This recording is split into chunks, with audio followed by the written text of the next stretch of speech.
Alors bonjour à tous. La paracha de la semaine, paracha de Kitavo. Il y a écrit comme ça au début de la paracha. Vaya Kitavo el haaretz, asher Adonai Elohecha noten lecha nachala v'rishta v'yashavta ba. Et donc, ce sera quand lorsque vous arriverez sur la terre d'Israël, que Dieu vous a donné en héritage, et tu t'installeras dessus, dedans. Vela karta mereshit kol peria adama, et tu prendras les prémices des fruits de ta terre. Asher tavi me'artzecha, que tu amèneras de ton terrain, de ta terre. Asher Hashem lokecha noten lach, que Dieu t'a donné. Ve samta batene, tu mettras dans le panier. Ve alarta el makom, et tu iras vers l'endroit. L'endroit, c'est Jérusalem, le Beth Amikdash. Donc tu iras vers le Beth Amikdash, vers l'endroit. Asher ifra Hashem lokecha leshken shemosham, où Dieu il a décidé de faire reposer son nom. Alors vous savez que la paracha, donc elle parle de cette mitzvah très particulière et tellement belle, qui s'appelle les bikurim. C'est quoi les bikurim? On se devait, à l'époque, d'amener les premiers fruits de sa récolte à Jérusalem. Il y avait toute une procédure, toute une cérémonie, il fallait amener au Kohen dans un panier. Ok. On va essayer de voir ensemble et de comprendre ensemble le message qui se cache aussi derrière cette mitzvah des bikurim. Vous savez que le mot bikurim, donc ici on parle donc les prémices, mereshit kol peria adama, la Torah lorsqu'elle s'exprime, elle dit les prémices des fruits de ta terre, mais en fait c'est la mitzvah de bikurim. Bikurim, la racine du mot, c'est du mot bechor. C'est quoi bechor? Bechor, c'est, comme on le sait, le premier-né, c'est le premier. Et la Torah, on voit qu'elle donne une prépondérance, elle donne même une importance à tout ce qui est premier. Alors par exemple, ici en l'occurrence, dans la paracha de la semaine, les bikurim, les premiers fruits de ta terre, tu dois les amener à Kadosh Baruch Hu, au Beth Amikdash, et les offrir à Hashem. Le bechor, je viens de le dire, c'est qui le bechor? C'est le premier-né. Ton premier-né mâle, garçon, tu l'as donné à Kadosh Baruch Hu, tu l'offres à Kadosh Baruch Hu. Il devait servir au Beth Amikdash. D'où la mitzvah de Pidyon Haben. Alors Kadosh Baruch Hu nous le rend. On fait le Pidyon Haben, on va racheter le premier-né au Kohen, mais en l'occurrence, normalement, le premier-né, il est pour Akadosh Baruch Hu. On voit cette notion du Bechor dans la Torah, où Akadosh Baruch Hu Behemet, il vient et il nous montre l'importance du Bechor. Il y a aussi le Maaser. Quand on parle de Maaser Ksafim, je parle pas de Maaser même soit le Maaser même de la récolte, mais je parle du Maaser Ksafim. Maaser, le 1/10 que tu dois donner de ton argent.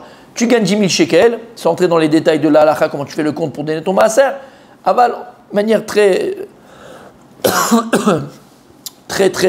simple, tu gagnes 10 000 shekels, tu dois donner 1000 shekels de Maaser. Tu gagnes 10 000 euros, tu dois donner 1000 euros de Maaser. Le 1/10, c'est quoi le 1/10? C'est le Bechor. C'est le premier de ton argent, tu dois l'utiliser pour Akadosh Baruch Hu. Alors tu vas donner ça à une institution de Torah, tu vas donner ça à des pauvres, à des orphelins, d'accord. Mais en tout cas, ce premier, tu dois l'offrir à Akadosh Baruch Hu. Et encore d'autres exemples dans la Torah. Alors le Inyan, il est là, la question elle est comme ça. C'est quoi cette notion de Bechor? Pourquoi est-ce que les prémices de ma terre, pourquoi les prémices de mon argent, les prémices de mes entrailles, mon enfant, je dois l'offrir à Kadosh Baruch Hu? Alors il y a, premièrement, petit 1, ce qu'on connaît tous, on l'a déjà entendu, mais c'est bien de le répéter quand même, d'accord, cette notion d'Akarat Hatov. Il y a une notion qui s'appelle dans la Torah, qui est très importante, Akarat Hatov, ça s'appelle la gratitude. C'est vrai que tu t'es levé tôt le matin pour travailler ta terre. Tu t'es fatigué pour que ta terre donne les fruits qu'elle va donner. Tu t'es fatigué. Pareil, un enfant, l'éducation d'un enfant, comment c'est difficile, comment c'est compliqué, combien il faut de messirou nefesh, combien de sacrifices et surtout d'investissement pour faire grandir un enfant. Ton argent, tu as une maaser, le 1/10 de ton salaire, de ce que tu gagnes, tu l'offres à Kadosh Baruch Hu. Lama, tu t'es cravaché, tu t'es levé tôt le matin pour aller travailler, tu es rentré tard le soir, tu t'es fatigué dans ton travail. Habibi, la Torah, elle vient, elle te demande attention. Tout ce que tu as, Bnei Chayom Zone, c'est comme dit la Gemara, les enfants, la parnassa, la nourriture, sache que c'est Akadosh Baruch Hu. Et même si tu t'es levé le matin, et même malgré tous les efforts que tu vas faire, malgré tout, sache que c'est Akadosh Baruch Hu. Et donc, Akarat Hatov, la gratitude. Les premiers prémices de ton travail, tu dois les offrir à Hashem, comme marque de reconnaissance et surtout de conscience que tout ce que j'ai, et malgré tous les efforts que j'ai pu faire pour avoir cette chose-là, acquérir cette chose-là, arriver à ce projet-là. Malgré tout, je sais que tout vient de toi, Akadosh Baruch Hu, et je reconnais Akadosh Baruch Hu, et je reconnais Akadosh Baruch Hu. Alors je t'amène, je te les offre. Ça, c'est la Hakarat HaTov qui est tellement importante dans la Torah, tellement importante dans la Torah. Mais ce que je veux voir avec vous aujourd'hui, c'est petit 2. Et ça, c'est très important, mes amis. On a posé la question, pourquoi c'est important d'offrir donc à Kadosh Baruch Hu, mettre le Réchit. Pourquoi le Réchit dans la Torah? Le Réchit, il est important. Réchit, c'est le prémisse, le premier, le départ. La Torah, elle te dit Bereshit bara Elokim et Hashamim ve'et haaretz. On le traduit, au commencement, Dieu créa le ciel et la terre. Mais c'est pas vrai.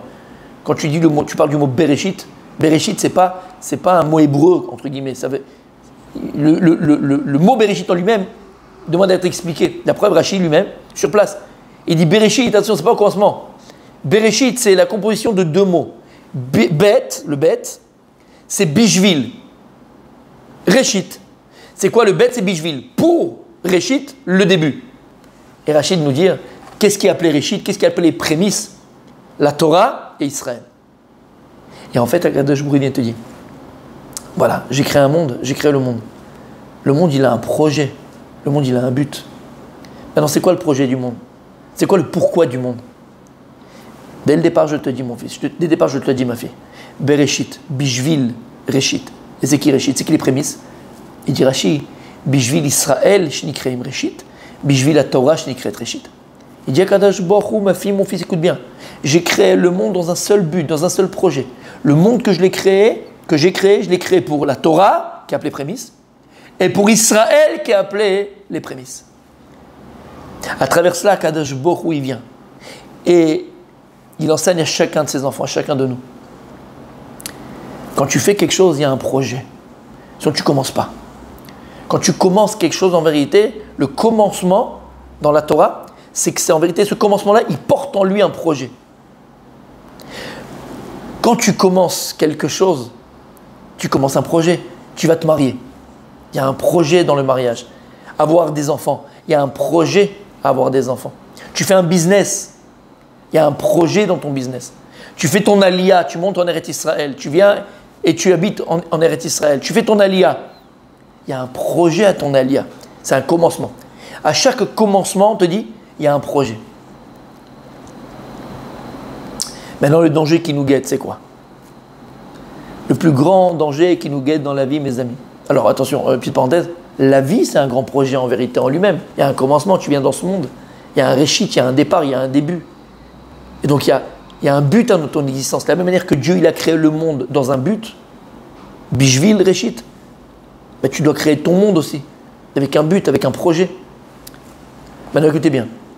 Le plus grand malaise, les plus grands mots qu'on peut rencontrer dans notre existence, c'est qu'on ne sait plus pourquoi. C'est qu'on s'éloigne du projet. On n'est plus resté fidèle à son projet. On a oublié c'est quoi le réchit. On a oublié le commencement. On a oublié pourquoi on a commencé. Si tu as oublié pourquoi tu as commencé, en vérité, tu as oublié qu'est-ce qui portait ton projet. Et la vie, elle fait que, finalement, on a commencé quelque chose, on avait un magnifique projet, ça s'appelle le mariage. Et puis, doucement, doucement, on ne sait plus pourquoi on s'est marié. On ne sait plus pourquoi on a choisi ce conjoint. On ne sait plus pourquoi on a choisi cette conjointe. On ne sait plus pourquoi on a épousé cette personne-là. On ne sait plus pourquoi. On l'a oublié. Il y avait un début, il y avait un commencement, il y avait un réchit. Simplement, on s'est éloigné de ce réchit. On s'est éloigné de ce projet. La Torah, elle vient, elle te dit attention. Si tu veux mener à bien un projet, si tu veux béhémet arriver à ton but, la solution, c'est de rester fidèle à son projet. Il faut rester fidèle à son réchit.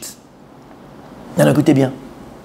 Qu'est-ce qui va aussi me permettre de rester fidèle à mon projet? Qu'est-ce qui va me permettre aussi de rester fidèle au commencement?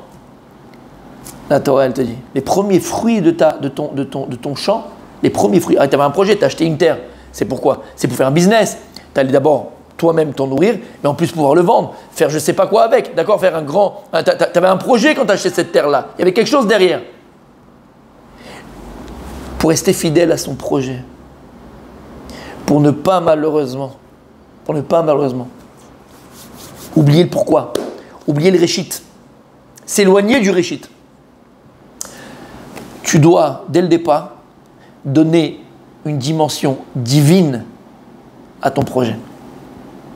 C'est pour ça que les premiers fruits que tu vas avoir de ta terre, tu vas les offrir à Kadosh Baruch Hu. Le fait d'offrir les fruits, les premiers fruits de ta récolte, pour lesquels tu as travaillé, tu t'es fatigué, comme on a dit, à Kadosh Baruch Hu, c'est que ce projet-là, il n'est pas simplement matériel, il devient divin, donc infini, donc éternel, donc vrai. Pareil dans ton mariage. Tu vas commencer maintenant, c'est un super projet le mariage. Alors tu vas dire, ouais, au départ, mais regarde dans le résultat, mais c'est vrai. Mais tu sais pourquoi tu arrives à ça?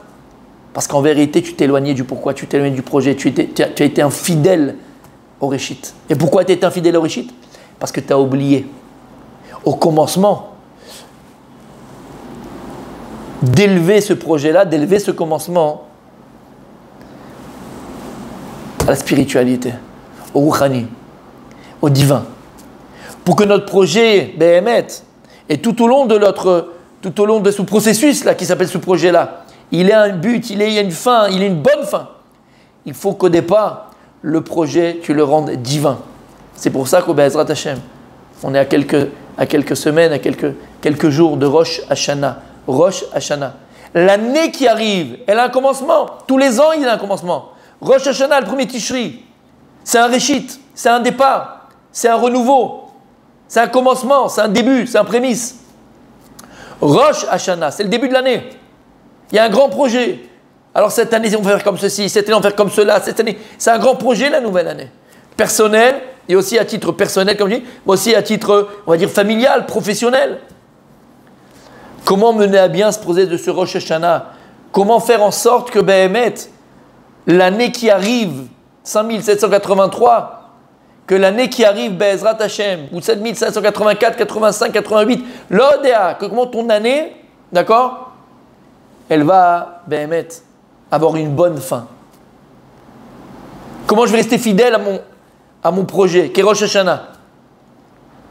Ben, il faut que le Réchit, que le Rosh Hashanah, tu le rends divin. Si Rosh Hashanah pour toi, c'est simplement aller manger faire le seder de Rosh Hashanah, on mange les poireaux, on mange les figues, on mange les rimons, on mange les grenades, on mange du miel, et puis c'est folklorique, tout va bien. Non, Habibi.